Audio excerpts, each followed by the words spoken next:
ফি জান্নাতি ইয়াতাসাআলুন আনিল মুজরিমিন মা সালাকাকুম ফি সাকর। আল্লাহ পাক রব্বুল আলামিন অনেকগুলো জগৎ তৈরি করেছেন। মৌলিকভাবে জগৎ হলো তিনটা। কয়টা জগৎ বাজান বলেন? একটা হলো দুনিয়ার জগৎ, আর আখিরাতকে আল্লাহ পাক রব্বুল আলামিন দুই ভাগে বিভক্ত করেছেন। একটা হলো জান্নাতের জগৎ আর একটা হলো জাহান্নামের জগৎ। বলেন সুবহানাল্লাহ। জান্নাতের জগতের বাস্তবতা হলো সেখানে শুধু সুখ আর সুখ, কষ্টের কোনো লেশ মাত্র আল্লাহ পাক রব্বুল আলামিন জান্নাতে রাখে নাই। ওই কথাই কোরআনে হাকিমের ভিতরে কত সুন্দর করে বলেছেন, ওয়ালাকুম ফিহা মা তাশতাহি আনফুসুকুম ওয়ালাকুম ফিহা মা তাদাউন নুজুলাম মিন গফুরির রহিম। আল্লাহ বলেন জান্নাত হলো এমন সুখের জায়গা, দিল জো চাহে ওহি মিলেগা। অন্তর যা চাইবে তোমরা জান্নাতের ভিতরে তাই পাইবা। একজন ব্যক্তি জান্নাতে যাওয়ার পরে চিন্তা করতেছে, আল্লাহ দুনিয়াতে টাকা ছিল না, গাড়ি ছিল না, বাড়ি ছিল না, গরিব ছিলাম, আঙ্গুর বেদানা কিনা খাইতে পারি নাই, একটু আঙ্গুর খাইতে মন চাইছে, বেদানা খাইতে মন চাইছে। তো কোরআন বলে বান্দা কল্পনা করতে দেরি হবে, সঙ্গে সঙ্গে জান্নাতের আঙ্গুর বেদানা বান্দার সামনে আসতে দেরি হবে না। বলেন সুবহানাল্লাহ। এটা হলো জান্নাতের বাস্তবতা। আর জাহান্নামের বাস্তবতা হলো, জাহান্নামের ভিতরে শুধু কষ্ট আর কষ্ট, সুখের লেশ মাত্র জাহান্নামের ভিতরে নাই। আল্লাহ ওই কথাই কোরআনে হাকিমের ভিতরে সুন্দর করে বলেছেন, ওয়াল্লাযীনা কাফারু কুত্তিআত লাহুম সিয়াবুম মিন নার। যারা কুফরি করবে জাহান্নামী হবে, তাদের জন্য আল্লাহ পাক রব্বুল আলামিন আগুনের জামা তৈরি করে রাখছে। বলেন নাউজুবিল্লাহ। ইউসাব্বু মিন ফাওকি রুসিহিমুল হামিম। তাদের মাথার উপর থেকে গরম পানি ঢালা হবে। ইউসহারু বিহি মা ফি বুতুনিহিম ওয়াল জুলুদ। এই গরম পানি পেটের ভিতরে যাওয়ার পরে পেটের নাড়ি ভুঁড়ি গলে পিছনের রাস্তা দিয়ে বের হয়ে যাবে। বলেন নাউজুবিল্লাহ। ওয়ালাহুম মাকামিউ মিন হাদিদ। আর তাদের শায়েস্তা করার জন্য রয়েছে লোহার হাতুড়ি। বলেন নাউজুবিল্লাহ। জাহান্নামবাসীরা জাহান্নামে যাওয়ার পরে কষ্টের যন্ত্রণায় যখন জাহান্নাম থেকে বের হয়ে আসার চেষ্টা করবে, যন্ত্রণা সহ্য করতে পারবে না। এত কষ্ট, এত যন্ত্রণা। ও ভাই, দুনিয়াতে সামান্য মশার কামড় সহ্য করতে পারি না, কথা বলেন ঠিক কিনা? জাহান্নামের আগুন সহ্য করার মতো শক্তি কিন্তু আমাদের নাই। বলে কষ্টের যন্ত্রণায় যখন জাহান্নাম থেকে বের হয়ে আসার চেষ্টা করবে, আল্লাহ বলে উইদু ফিহা, সঙ্গে সঙ্গে আবার তাদেরকে লোহার হাতুড়ি দ্বারা মেরে জাহান্নামের ভিতরে দেওয়া হবে। বলেন নাউজুবিল্লাহ। তো জান্নাতের বাস্তবতা হলো শুধু সুখ আর সুখ, আর জাহান্নামের বাস্তবতা হলো শুধু কষ্ট আর কষ্ট। কিন্তু এই দুনিয়াকে আল্লাহ পাক রব্বুল আলামিন সুখ আর দুঃখ দ্বারা সাজাইছে। বলেন সুবহানাল্লাহ। कभी सुख है कभी दुख है, इसी का नाम दुनिया है। अभी क्या था अभी क्या है, यूही दुनिया बदलती है, अभी क्या था अभी क्या है, यूही দুনিয়া বদলতি है। আল্লাহ বলেন কখনো সুখ আর কখনো দুঃখ, এর দ্বারা আমি আল্লাহ তাআলা দুনিয়াকে সাজাইছি। একজন ব্যক্তি সকাল বেলা কোটি কোটি টাকার মালিক, গাড়ি বাড়ির মালিক, ঘরের ভিতরে এয়ার কন্ডিশন আছে, স্ত্রী সন্তানকে নিয়ে সুখে আছে। বিকাল বেলায় খবর আসলো তুমি দেউলিয়া হয়ে গেছে, তোমার সম্পদ অন্যজনের হাতে চলে গেছে, আবার কান্না করলো। কথা বলেন ঠিক কিনা? বিকাল বেলায় একজন ব্যক্তি স্ত্রী পুত্র সন্তানকে নিয়ে খুশি আনন্দে আত্মহারা হয়ে আছে। সকাল বেলায় খবর আসলো তোমার সন্তান দুনিয়া থেকে চলে গেছে, আবার কান্না করলো। কথা বলেন ঠিক কিনা? कभी सुख है कभी दुख है, इसी का नाम दुनिया है, अभी क्या था अभी क्या है, यूं ही दुनिया बदलती है।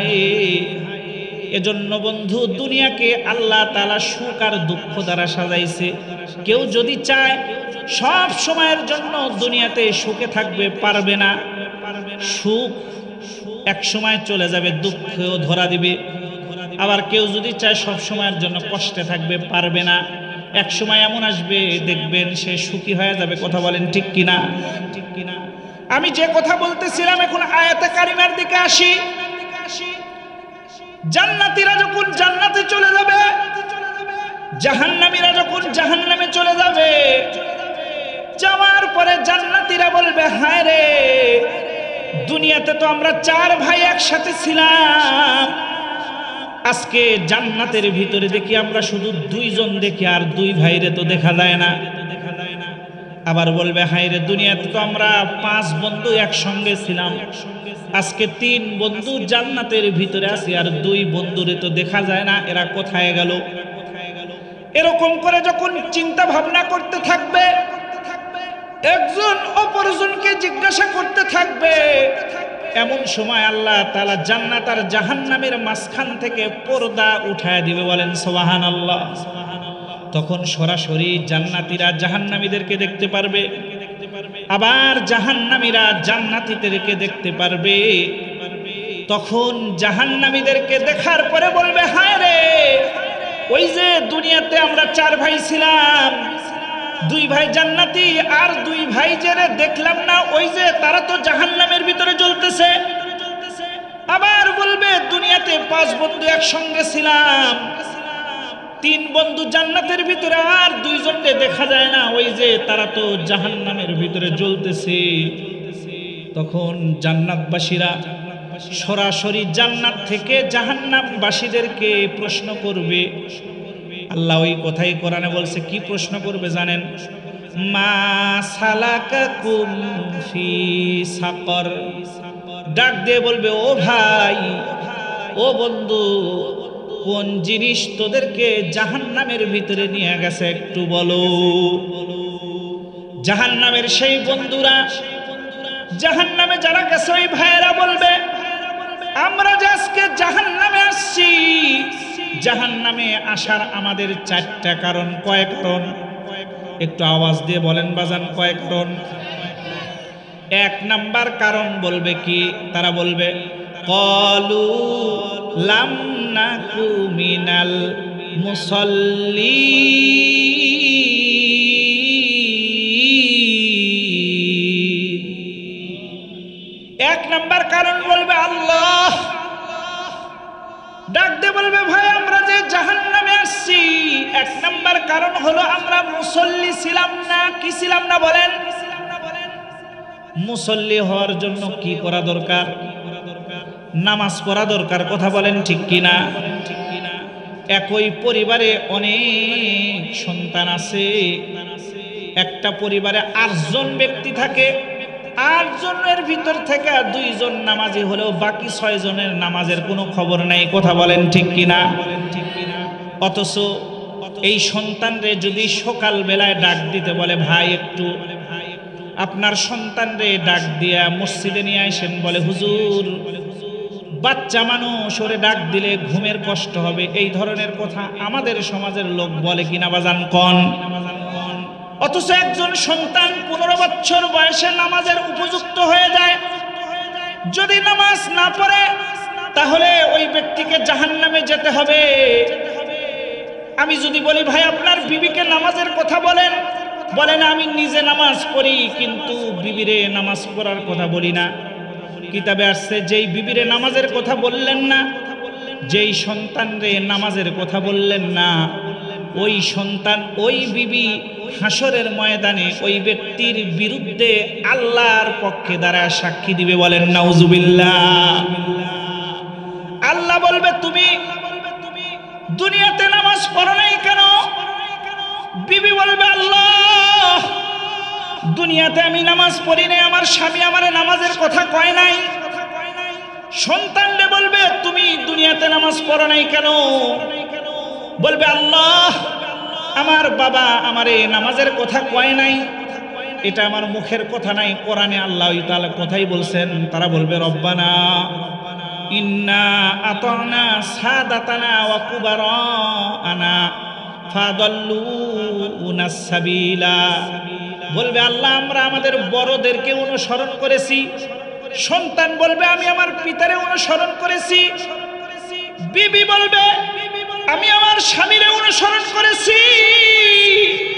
আল্লাহ আমি নামাজ পড়ি নাই। এরপরে ওই বিবি আর ওই সন্তান কি বলবে জানেন? বলবে রব্বানা আতিহিম দিফাইনি মিনাল আযাব। বলবে আল্লাহ যেই স্বামী আমারে নামাজের কথা কয় নাই, সন্তান বলবে আল্লাহ যেই বাবা আমারে নামাজের কথা কয় নাই, আতিহিম দিফাইনি মিনাল আযাব, আজকে হাসরের ময়দানে তাদের আযাবকে দ্বিগুণ করে দাও। বলেন নাউজুবিল্লাহ। শুধু কি তাই, আরো কি বলবে জানেন? ওরা বলবে ওয়ালানহুম লানান কাবীরা। আল্লাহ তুমি এদেরকে লানত বর্ষণ করো। বলেন নাউজুবিল্লাহ। শুধু তাই নয়, ওই সন্তান ওই বিবি হাসরের ময়দানে আল্লাহকে বলবে আল্লাহ রব্বানা আরিনাল লাযাইনি আদাল্লানা মিনাল জিন্নি ওয়াল ইনসি নাজআলহুমা তাহতা আকদামিনা লিয়াকুনা মিনাল আসফালিন। আল্লাহকে বলবে আল্লাহ যেই স্বামীরা আমারে নামাজের কথা কয় নাই, ওই স্বামীরা আজকে হাসরের ময়দানে একটু আমারে দেখায় দেন। সন্তান বলবে আল্লাহ যেই পিতা আমারে নামাজের কথা কয় নাই, ওই বাবারে একটু আমারে দেখায় দেন। আল্লাহ বলবে কি জন্য তোমার বাবারে দেখাবো? ডাক দে বলবে আল্লাহ নাজআলহুমা তাহতা আকদামিনা। ওই বিবিও বলবে, ওই সন্তানও বলবে আজকে ওই পিতারে নিজের পায়ের নিচে পিষ্ট করে তারপরে আমরা জাহান্নামের ভিতরে যাব। বলেন নাউজুবিল্লাহ। অথচ বাজান আগের যুগের আল্লাহওয়ালারা কেমন ছিল? তাদের কাছে আগে নামাজ তারপরে অন্য কাজ। কথা বলেন ঠিক কিনা? আর আমাদের হলো আগে আমার ব্যবসা তারপরে নামাজ, আগে আমার দোকানদারি তারপরে নামাজ, আগে আমাকে রিক্সা চালাইতে হবে তারপরে নামাজ, আগে আমার টাকা কামাইতে হবে তারপরে নামাজ। কিন্তু আগের যুগের আল্লাহওয়ালারা কেমন ছিল ভাষা? বলে জীবন দিয়ে দিব, সব কিছু করতে পারি, কিন্তু মসজিদের মিনারায় আজান হলে আর কোনো কিছু করতে পারবো না। বলেন ঠিক কিনা? এজন্য আল্লাহ তাআলা ওয়াদা দিয়েছে, বলে বান্দা শোনো ওয়াসতাবির আলাইহা লা নাসআলুকা রিজকান নাহনু নারযুকুক। আল্লাহ অপর আয়াতে বলেছেন অমুর আহলাকা বিসসালাত। এই পৃথিবীর মানুষ তোমরা তোমাদের পরিবার পরিজনদেরকে নামাজের হুকুম দাও।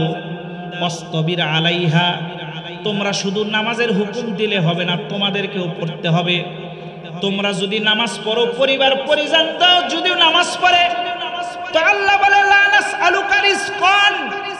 ও বান্দা আমি কিন্তু তোমাদের কাছে রিজিক চাই না, নাহনু নারযুকুক, তুমি যদি নামাজ পড়তে পারো, তোমার পরিবারের লোক যদি নামাজ পড়তে পারে, তাহলে রিজিকের ব্যবস্থা আমি আল্লাহ তাআলার পক্ষ থেকে তোমারে করে দেব। বলেন সুবহানাল্লাহ।